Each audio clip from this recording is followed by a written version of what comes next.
To Thulasi homemade சமையல். இப்போ நம்ம பார்க்க போகிற ரெசிபி பன்னீர் மசாலா. அதுக்கு பன்னீர் க்யூப்பாக இப்படி கட் பண்ணி வச்சுருக்கேன்.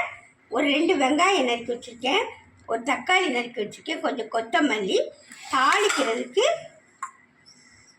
சோம்பு, பட்டை, லவங்கம் எல்லாம் எடுத்து வச்சுருக்கிறேன். ஒரு துண்டு இஞ்சி, பூண்டு. கடாய் எடுத்து அடுப்பில் எண்ணெய் ஊற்றிருக்கேங்க. இப்போ நம்ம இது சோம்பு, பட்டை எல்லாம் எடுத்து வச்சுட்டேங்க. அதை போட்டுக்க வேண்டியதான். அது பொரியட்டும்.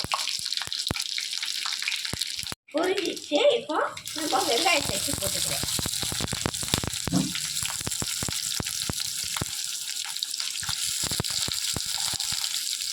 வெங்காயம் கொஞ்சம் வதங்கட்டும். அதுக்கப்புறம் தக்காளி போட்டுக்கலாம். நான் எடுத்து வச்சு தக்காளியும் போட்டுக்கலாம். இப்போ இஞ்சி பூண்டு 2 போட்டுக்கிறேன். எல்லாத்தையும் போட்டு அரைக்கணுங்க. கொஞ்சம் வதங்கினோடனே அரைக்கணும். கொஞ்சம் கொத்தமல்லி போட்டு வதக்கிறேன்.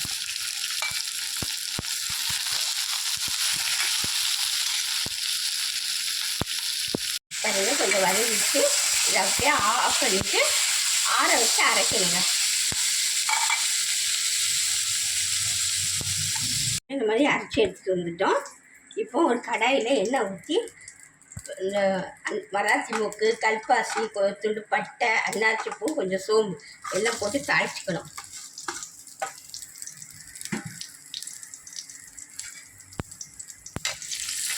தாளிச்சிட்டு அரைச்சி வச்சு அந்த மசாலாவை போட்டு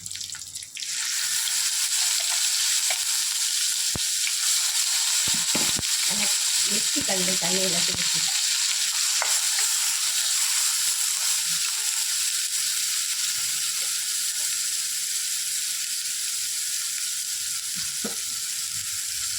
ஒரு ஸ்பூன் மிளகாத்தூள், கொஞ்சம் தனியாத்தூள், கொஞ்சம் மஞ்சத்தூள் அது போட்டுக்கலாம்.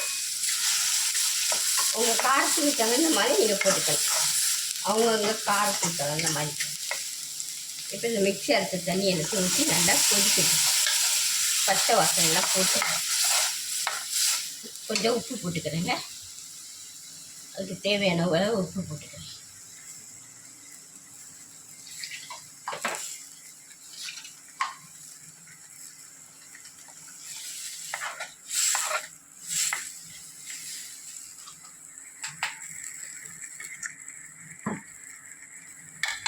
பச்சை வாசனையெல்லாம் போயிடுச்சு பாருங்கள். இந்த ஸ்டேஜில் நம்ம எடுத்து வச்ச பன்னீரை போட்டு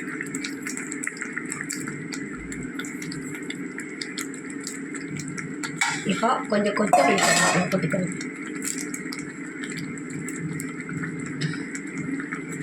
ஒரு கொதி வந்தோடனே ஆஃப் பண்ணிட வேண்டியதாங்க. கொஞ்சம் கிளறி கொஞ்சம் பன்னீர் உப்பு காரெல்லாம் உரைக்கட்டும்.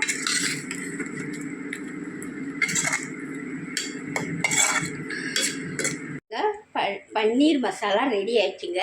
இது சப்பாத்தி, பூரி, இட்லி, தோசை எல்லாத்துக்குமே தொட்டுக்க சூப்பரான ஒரு டிஷ்ஷுங்க. இந்த வீடியோ பிடிச்சிருந்தா சப்ஸ்கிரைப் பண்ணுங்கள், ஷேர் பண்ணுங்கள், கமெண்ட் பண்ணுங்கள், லைக் பண்ணுங்கள்.